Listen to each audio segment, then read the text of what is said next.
Let's talk about how to prioritize keywords for both organic and paid search efforts. So in addition to ideally looking at a Google Search Console to see your web's history, what keyword phrases or words people are using as they search, your keyword research might have also included things that we've talked about like Google Trends, your social media platforms, your competitor sites, and even maybe some research data.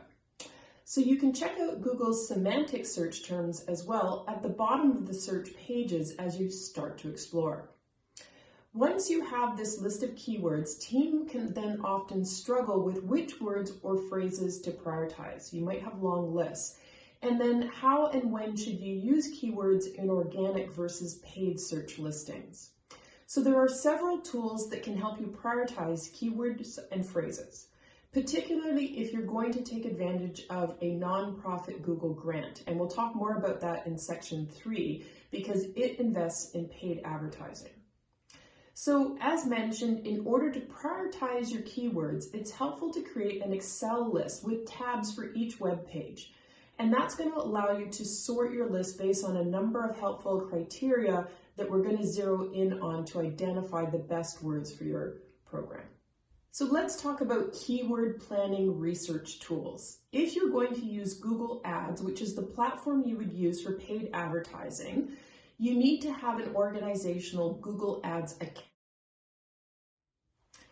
If your organization already has a Google Ads account, click on the wrench icon on the top right.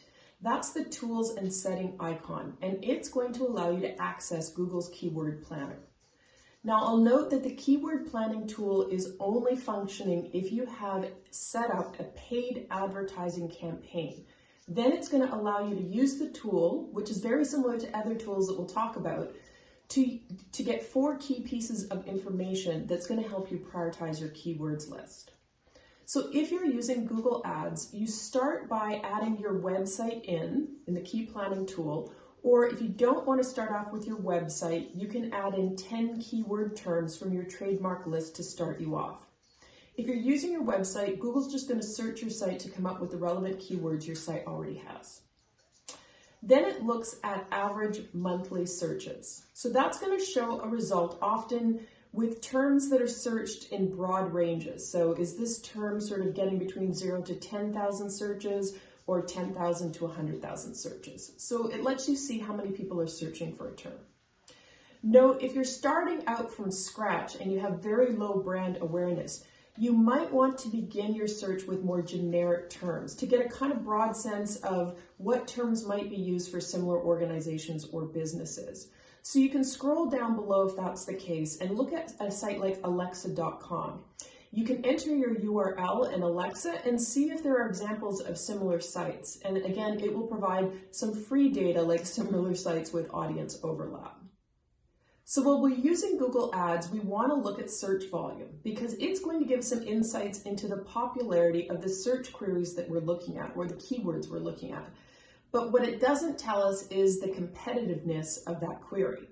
And keywords with higher volumes mean there's more potential exposure, so more people might see it, but it will likely be more competitive. So we need to evaluate also the competition.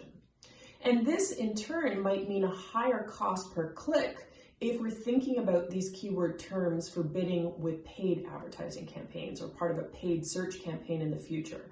So the next column you're going to look at in Google Ads is competition. In Google Ads, they have both data from their organic and paid search platforms, so they can label competition as either low, medium, or high.